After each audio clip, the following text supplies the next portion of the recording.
Everybody, and welcome to the Daily Energy Markets podcast. It is 10:30 a.m. in the United Arab Emirates, and we have Brent crude oil trading a little bit up this morning in Asian trade.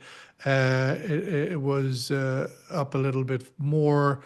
It has retreated a bit. It's up about 0.5%, and it would appear that events overnight, a potential, as reported at least, Iranian drone seen approaching the U.S. Armada and the Gulf, and so was shot down or something like that. But sort of indicating ultimately that there is, the potential for an error, for miscalculation when so many people or so many Navy or soldiers or whoever they are might be with their fingers on the trigger, and anything that moves a bit ice-ish, as they might say these days, as ice trigger happy, anything could happen. Let's kick off this morning with Adi Imsirovic sitting in the comfort remote outpost in the dark there in Surrey in the UK, away from Osama and myself here with the front row seats as to this drama that's unfolding, and let's hope it doesn't get too kinetic. But Adi, I mean, the oil price still tells me at 67.79 on Brent that this is an oil market that doesn't believe that this is going to get kinetic. Your thoughts on where things are at the moment vis-a-vis the intersection point of the developing events around the U.S. position with Iran and the oil markets? Absolutely. Great to be back again. The oil market is quite quiet in spite of all the geopolitical risk. Again, on the back of the old story that we do have plenty of barrels, at least on paper, out there. There is a big debate over these surplus barrels. Do they exist? Do they not exist? What is the demand? We're still back to square one, really, on these discussions, I think. Well, I'll give you my take. There is, in my opinion, at least 500,000 barrels of excess supply in the market. But for the last few months, it was China that you basically served as a sink for those barrels. I'm quite happy to take them at low numbers and fill in their strategic petroleum reserve. So at the same time, we've had a number of events that have supported the market. We've had atrocious weather in the United States that cut out probably about 2 million barrels of oil production. We've had issues in Kazakhstan with production. We've had issues with CPC. We've had some really bad weather in the Black Sea, which normally happens at this time of year, resulting in good loss of about 500,000 barrels, at least over a short period of time, January versus December, of Russian exports. So we've had a number of events that took oil out of the market, and what wasn't lost in production or transportation somehow, as in longer transportation, was picked up by China. So in effect, oil market at the moment, as we look at it, doesn't look very bad at all. Especially North Sea barrels are looking very, very strong. I'll just give you one number. This is just absolutely incredible that next week, Brent dated, which is physical Brent, trades at $2.80 premium over forward Brent, or April Brent, which is huge, absolutely huge premium. Now, there is most likely a bit of a play on the Brent market by several players, the usual suspects. Total, Vitol have been big buyers in the market. But there was also a fundamental story where the refiners have been moving away from the Black Sea, CPC blend, and moving towards Libya and Algerian barrels. US barrels are still quite expensive, probably due to the loss of production, and the arbitrage into Europe is not quite there. But at the same time, the West African barrels are looking, lackluster. There's plenty around, even though we think that India will take care of that and clean it up very, very quickly. So overall, the market is actually looking a lot better than most people expected it. And is that fundamentally driven, do you think, at the end of the day, putting aside the noise? I think this is very much fundamentally driven. I did say there is on the Brent probably a little bit excessive, probably a bit of a play involved, but fundamentally driven, but driven by very short-term fundamentals. These are very short-term fundamentals due to bad weather, some losses that we didn't expect, and they are coming back online. U.S. production is back online. CPC blend is back online. So all of that's coming back. Plus, we have some in the Middle East, some big refiners going into turnarounds, which is going to free up some barrels like Arab Light. And probably, I don't, today was, we were expected, I haven't seen the OSPs for the Saudi barrels, but probably for the first time, Arab Light might be negative premium. So that there is plenty of barrels out there for sure. On paper, as I said, at least 500,000 barrels, I think we have access, but it doesn't feel that way because China's been quietly been absorbing these barrels. So the market looks very fundamentally very well balanced. Let's go across to Pakistan. Osama Rizvi, Global Market and Product Strategist at Primary Vision. Osama, I wanted to start to get your regional take on the Iran-US face-off once again, as the senior advisor to the UAE government, foreign affairs advisor, said at the World Government Summit here in Dubai yesterday. It would be great if we could just get beyond this every few months crisis of words, if not of engagement here regarding all things Iran, and it's time for the region to be able to move on to a future in which there is a predictable stability. And this noise has to stop. Your thoughts on the outlook for that possibility? Is this the time finally when this can be resolved in some way? Well, it certainly depends upon how certain issues, certain factors will evolve in the near future or the future. I think there are one or two reasons that I believe that the US may not further escalate matters with Iran. One of them that comes to mind is the Trump's own standing in the US. We look at University of Michigan's Consumer Sentiment Index. We look at NFIB Small Business Optimism Index. Small businesses, of course, make a huge chunk of the US economy. They're not looking. Uncertainty is business uncertainty index is also high. On the other hand, we also have the gas prices at the pump. They are creeping up like slowly, and as they near $4, if there is further increase in prices, so that would be a problem for Trump, given this current context. But on the other hand, as Eddie mentioned, we also know that the world is awash with oil. At least 500,000 or something closer to 1 million barrels of excess oil supply. We also know that the U.S. Shale industry is doing pretty well, hitting 2 record numbers back in 2025, latest one in October. There has been a fall in fracking activity because of the weather events, but I think it'll pick up once again. The completions are still there, and both Primary Vision's and EIA's data confirm that. However, so that can give Trump like a cushion to attack, maybe. But then the recent release of Epstein files, I think we need to talk about that as well. I mean, I would like to Finally, the see Epstein that. files have even grabbed the oil markets in their Yes, relentless grip. I mean, it is a mind-boggling scale of decrepit behavior by so many people. The yes, curtains it's have fallen. I mean, to see the former wife of Bill Gates sort of express her sort of sadness, yeah. even if the great Bill Gates falls.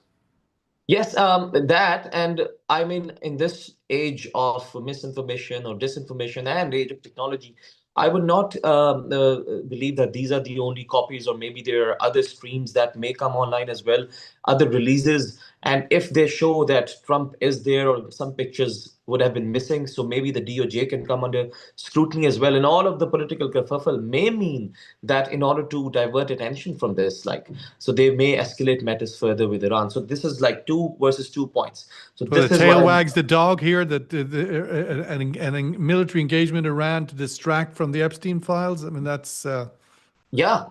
Yeah, I do believe that. I mean, because this can turn this can escalate as well domestically for Trump.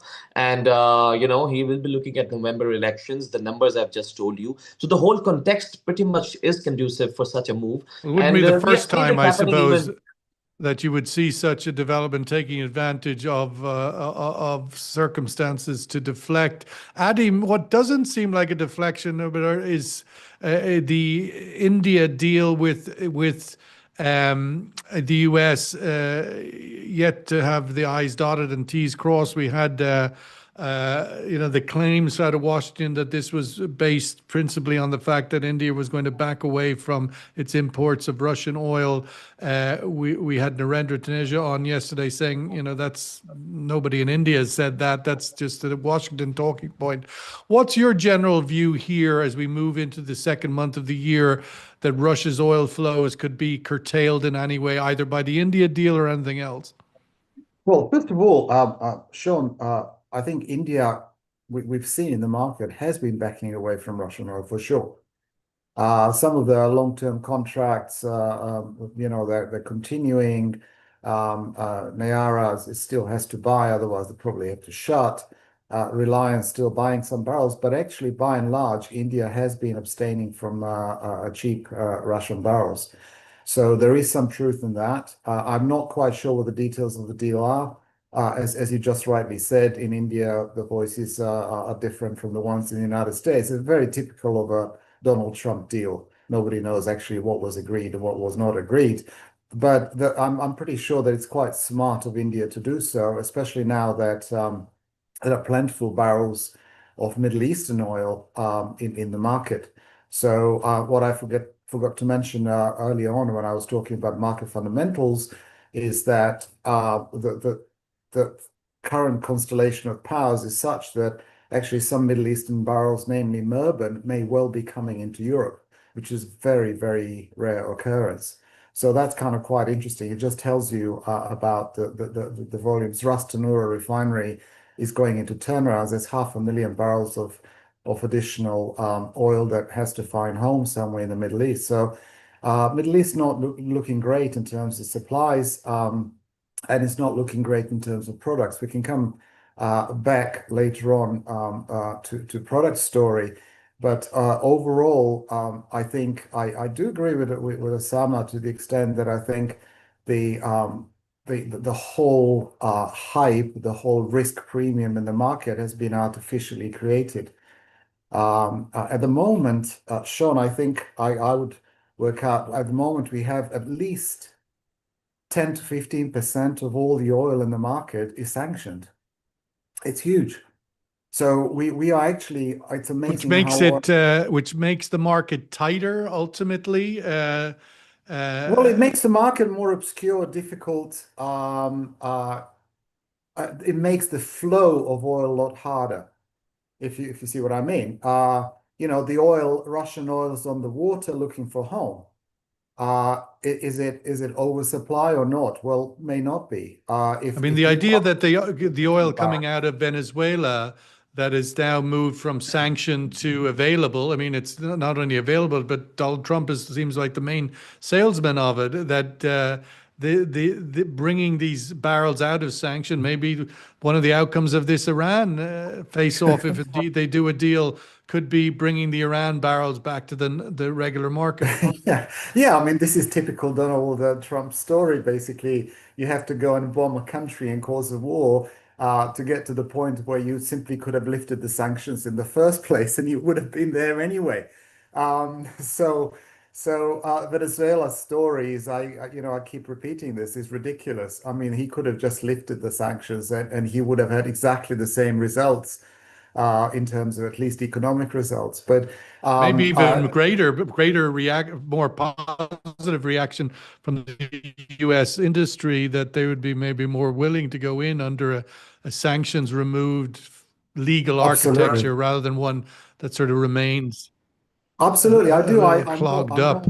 I wouldn't consider myself an expert in geopolitics, but my experience in the oil market is that I think Iran is different from Venezuela. I think Iran is different simply because of proximity to Israel.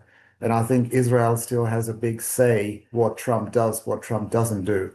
It's in the interest of Benjamin Netanyahu to have as much chaos in Iran for as long as possible, and to have as weak a regime there as long as possible. So perhaps having a very weak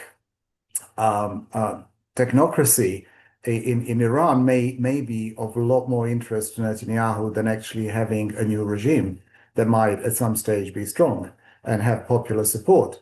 I'm not quite sure, but certainly chaos in Iran is definitely something that Look, there's Israel's no, quite that's once you push over that domino, which ultimately makes the risk reward calculation here very skewed to very little reward for very high risk. You might as well go to Las Vegas and throw the dice.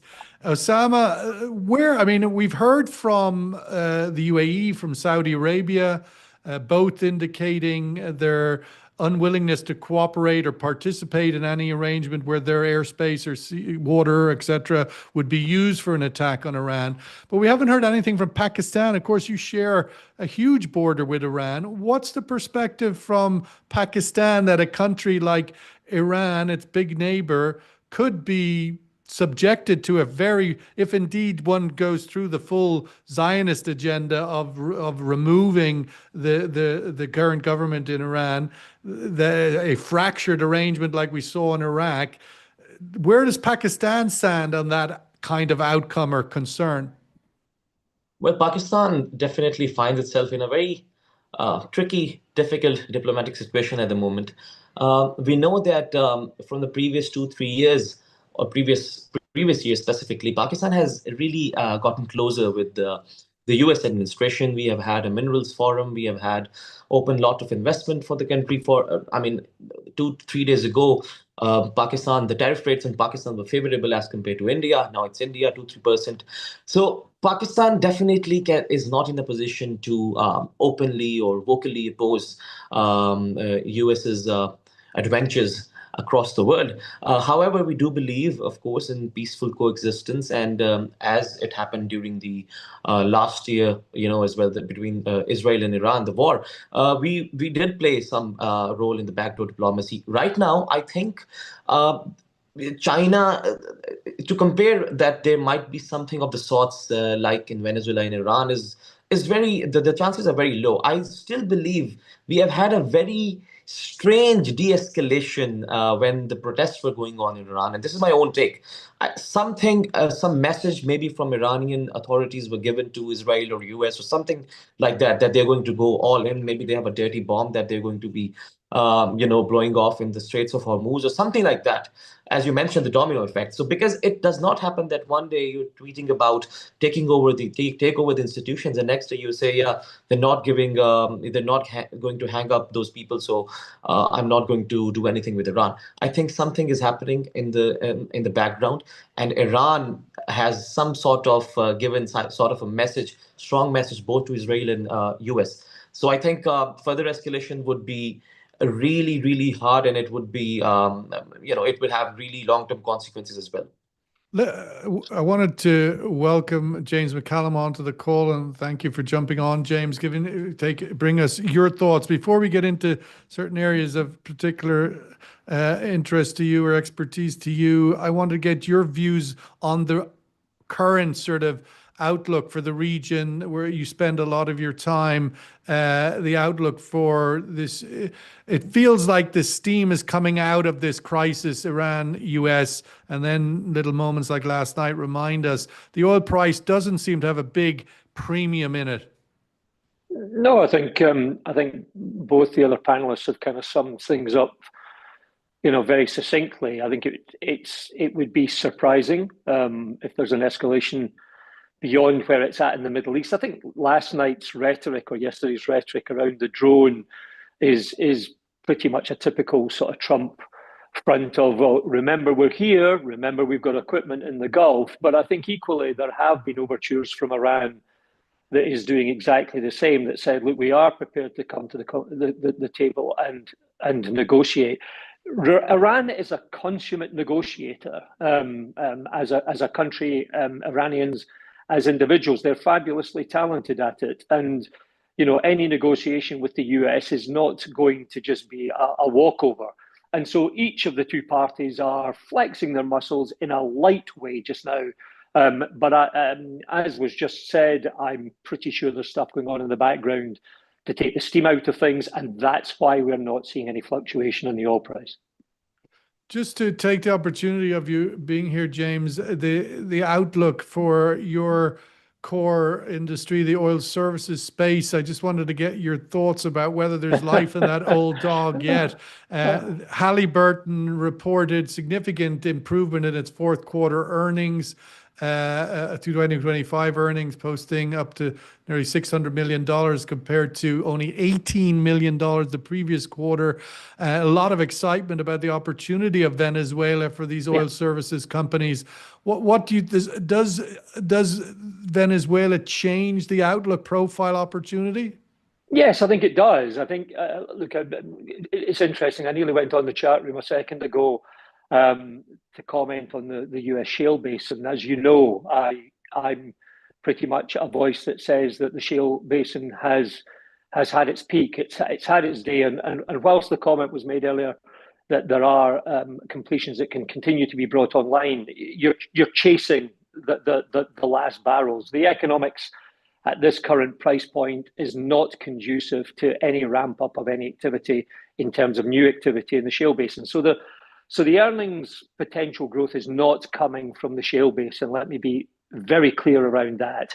There's a little kick up in some of the international activity, but not much. It's all about prospective earnings growth, revenue growth in Venezuela. And as we've heard over the course of the last few days and weeks, it's all in front of us. It's not behind us. This is not an incremental ramp up. Other than Chevron in country, the new players who are quite clearly putting, to use a misused adage, boots on the ground to look at the opportunity. It will all about being accelerated ramp up of activity in Venezuela, and that I think is where we're headed. And Halliburton share price is reflecting that. Schlumberger's, but I will.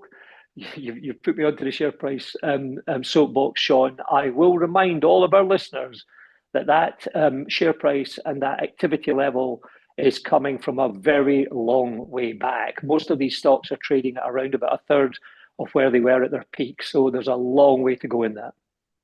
Let's go to the survey question, because I think this is ultimately the sort of rubber meets the road for our particular constituency, is how much Iran supply risk premium is now in the oil price at $67 a barrel. But we did see it go up to 70 last week as things were really heating up. The rhetoric was loud and has come off. So there's obviously a few dollars in there. And the average forecast for the year ahead by most independent assessors is $60 on Brent. So we're way above that.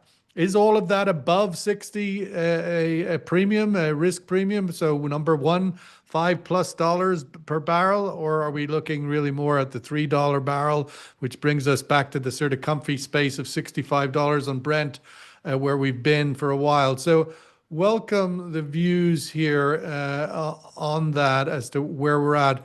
Adi, I wanted to get your thought. I mean, we looking at, we had, as I sort of half joke, but this is too serious to be funny, in the sense that, the Greenland episode on the Trump show in Davos, and that seems to have passed for now. And now we have the Iran show. And what we're not talking about, of course, is the tragedies of I was going to say Sarajevo, of Kiev, and the sort of a bombing there relentlessly by the Russians.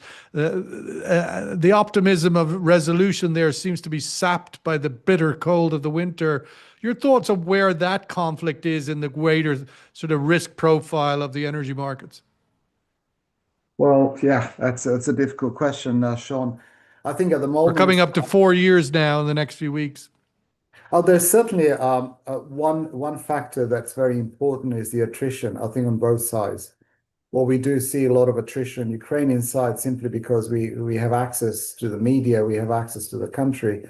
we're not seeing that as much on the Russian side, even though the Russian economy is not doing that well, and Russia is struggling to get people to the front lines.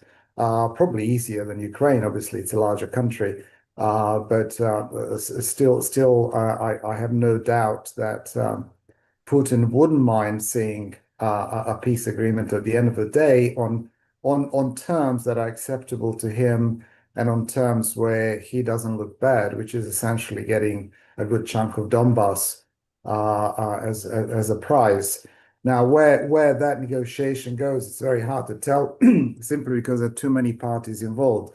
Ukraine, for a start, I think is very unlikely to give up Donbass, part of a big chunk of their own country.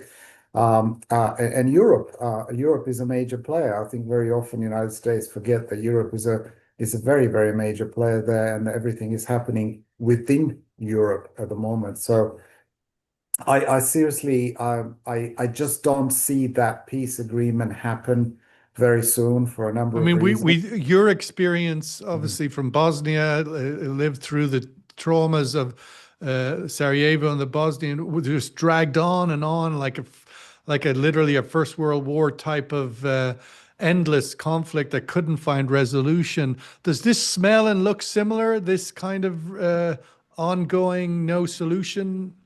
It doesn't. It doesn't, for a simple fact that what happened in Bosnia, the resolution effectively ended with involvement of the United States. They enforced a settlement on a weak Russia, I suppose.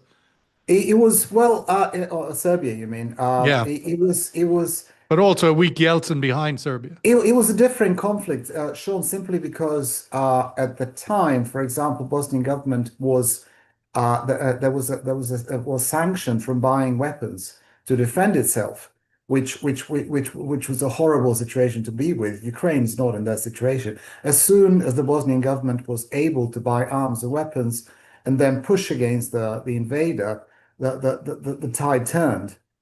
Okay, this is a similar situation, probably only to the extent that it would be good to see Ukraine with a free access to all the weaponry and sort of more funds to actually buy them, so to be as you were equal to the Russian side. But as I said, just back to my point, there are just at the moment too many sides involved that that have vested interest in this conflict being sorted out on a just in a just way. Certainly, Europe is not going to put. If you think about it, if there's a peace agreement, who is going to hold the peace? There've got to be peacekeepers. There's not going to be the United States. So almost certainly it's going to be European troops. Europe is not going to do anything unless they think that actually it's a just agreement. And that Russia is going to be stopped at the borders and not invade again. Yeah. So it's quite complicated. Osama, I wanted to get your closing thoughts on the deal done between India and the US trade agreement yesterday, that's still to be finalized. But from the point of view of what that means for Pakistan, for Asia, the sort of outlook for resolving this sort of tariff war that Trump has imposed on the world and on Asia?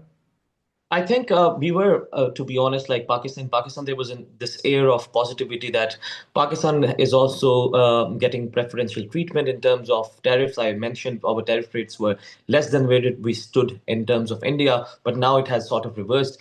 I think we're looking at it from our own perspective. If things between US and India are getting better, that is good, but it should not hamper or hinder anything, any agreement, any potential deals between Pakistan and the US, because I've been saying this a lot. We are working really closely with the US, specifically on the minerals front. There have been lots of forums here. I know this for a fact. Many of my personal colleagues and friends attended that as well. Lots of blocks being sold to the US companies, and the Reko Diq project in Balochistan, gold mining, copper mining, all of this is happening together. So I think as long as it does not intervene or hinder anything that Pakistan and US have decided, so that we are good to go. I mean, the regional peace or regional stability is the way to go.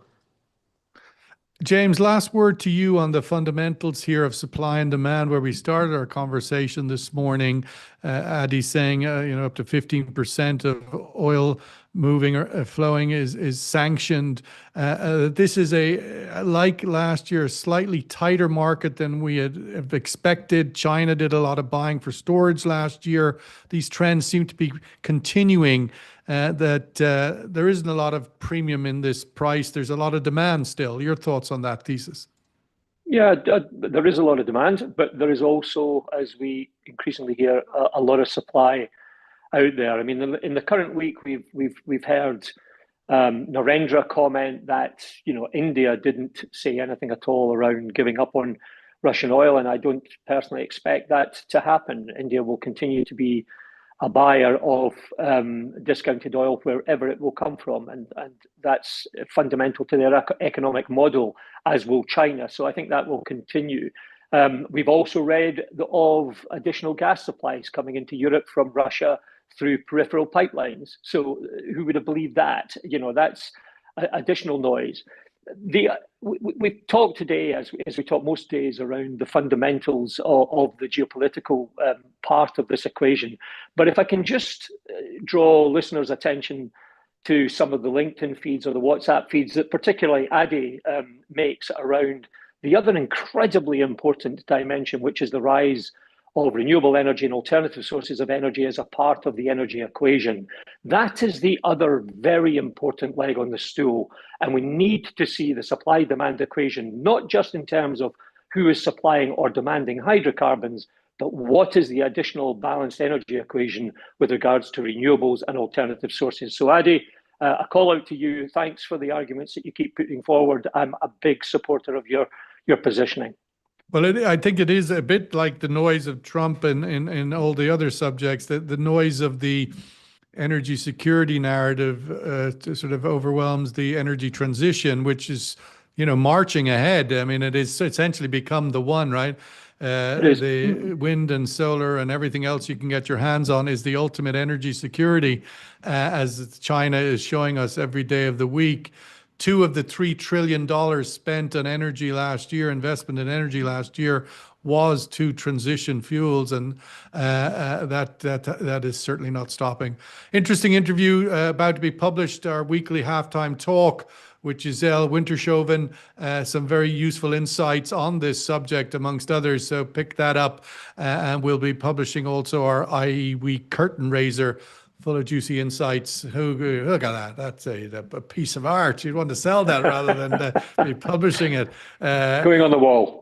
Going on the wall, yeah. Next to my Warhol. All right, guys. Thank you so much. Have a good day. Thank you, Sean. Cheers. Thank you, everybody. All the best. Yes, thank you. Bye-bye. Cheers. Thank you, Adi. Osama. Thank you, guys. Thanks.